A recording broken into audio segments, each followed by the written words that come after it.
বাংলা রকের কিংবদন্তি শিল্পী নগর বাউল জেমস ভক্তদের প্রিয় গুরু কিংবা নগর বাউল। তার গান আর কনসার্ট ঘিরে উন্মাদনা দেশের সীমানা ছাড়িয়ে পৌঁছেছে প্রবাসীও।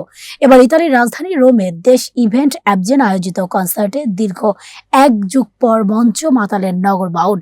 তীব্র তাপদাহ উপেক্ষা করে ভ্যানিস, মিলান, বলোনিয়া সহ ইতালির বিভিন্ন শহর থেকে ছুটে আসেন হাজারো প্রবাসী বাংলাদেশি। গুরুর গানে রাতভর মাতোয়ারা প্রবাসীদের সেই উচ্ছ্বাস আর ভালোবাসার গল্প জানাচ্ছেন আমাদের প্রতিনিধি মিনহাজ হোসেন। বাংলা রক জগতের জীবন্ত কিংবদন্তি জেমস, যার গায়কিতে বিমোহিত কোটি কোটি বক্তারা যাকে ভালোবাসে ডাকেন গুরু কিংবা নগর বাউল নামে। দেশ কিংবা প্রবাস, জেমসের কনসার্ট মানেই ভক্তদের উপচে পড়া ভিড় ও উন্মাদনা। এবার তার ব্যতিক্রমী কোনো রূপ দেখা গেল না সুদূর ইতালিতেও। রাজধানী রোমে দেশি ইভেন্ট এভিজেন আয়োজিত জেমসের লাইভ কনসার্টকে কেন্দ্র করে ইতালির ভেনিস, মিলান, বলোনিয়া সহ বিভিন্ন দূর দূরান্তর শহর থেকে ছুটে আসেন হাজারো প্রবাসী। ইতালি জুড়ে যখন চলছিল তীব্র তাপদাহ, তখন দুপুর থেকে অনুষ্ঠানস্থলে জড়ো হতে থাকেন দর্শকরা। দীর্ঘ প্রতীক্ষার প্রহর শেষ হয় রাত ঠিক 9:30টায়। নগর বাউল মঞ্চে পা রাখতেই পুরো এলাকা ফেটে পড়ে উল্লাসে। একের পর এক গাইতে থাকেন তার জনপ্রিয় কালজয়ী সব গান। গুরুর সুরের জাদুতে দর্শকরা নিমেষেই ভুলে যান সারাদিনের ক্লান্তি আর তীব্র গরমের অনুভূতি। মঞ্চের সুরের সাথে কণ্ঠ মিলিয়ে পুরো এলাকা সুরের সাগরে ভাসিয়ে দেন উপস্থিত প্রবাসীরা।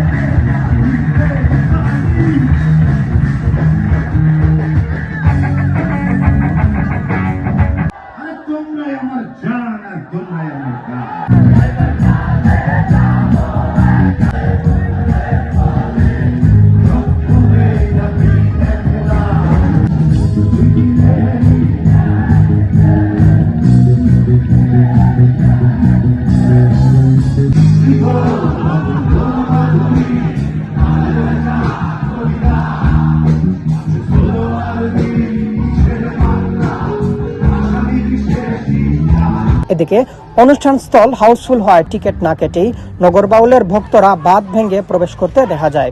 জেমস গুরুর গান শুনে আমরা অনেক খুশি। এই ইতালি মাটিতে এই প্রথম এত ব্যাপক আয়োজন। জেমসের থেকে এতটা আশা করি না যতটা আমাদেরকে দিয়েছে। We love you, Guru. আজকে আমরা পরিবার নিয়ে আমরা এখানে অনুষ্ঠানে আমরা উপভোগ করার জন্য আসছি। জেমসের প্রতিটা গান, একটা গান বলবো না, প্রতিটা গান ভালো লাগছে।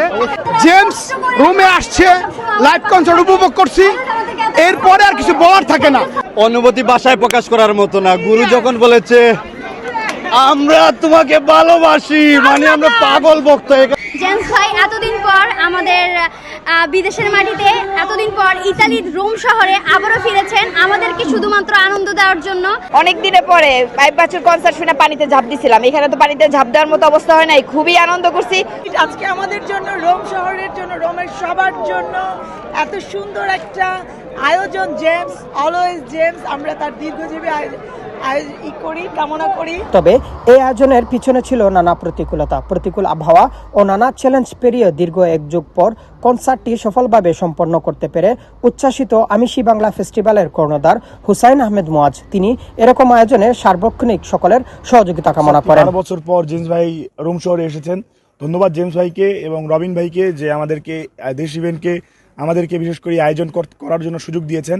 আমরা বাংলাদেশের আমাদের যে সকলের আমাদের সহযোগিতা প্রয়োজন একটি আয়োজন করার জন্য। সকলের শৃঙ্খলা এবং শৃঙ্খলার মাধ্যমে কিন্তু আমরা আসলে একটি সুন্দর আয়োজন করতে পারি। তো আজকের আয়োজনটা ছিল খুবই সুন্দর। সবাইকে অসংখ্য ধন্যবাদ যে এত পরিপূর্ণ দর্শক আপনারা আমাদেরকে এই কনসার্টে এসেছেন। কিন্তু আসলে দুঃখের বিষয় যে আমাদের কিছু সংখ্যক মানুষ যারা বিশৃঙ্খলা করার চেষ্টা করে, সেই মানুষগুলো আমাদের আসলে আরো শৃঙ্খলা এবং সকলের সহযোগিতা প্রয়োজন, যেটা দৃশ্যমান হয় একটা অনুষ্ঠানে যাওয়ার। সব বাধা পেরিয়ে প্রবাসের বুকের সুরের এ বাঁধ ভাঙ্গা উচ্ছ্বাস প্রমাণ করে ইতালির তীব্র তাপদাহ কিংবা যান্ত্রিক প্রবাসের ক্লান্তি কোনো কিছুই ফিকে করতে পারেনি নগর বাউলের সুরের টান। দীর্ঘ 1 যুগ পর গুরুর এই জাদুকরী সুর আর উল্লাসের রাতটি ইতালি প্রবাসীদের হৃদয়ে এক মধুর স্মৃতিকথা হয়ে গাঁথা থাকবে বহুদিন। ইতালি থেকে মিনহাজ হোসেন,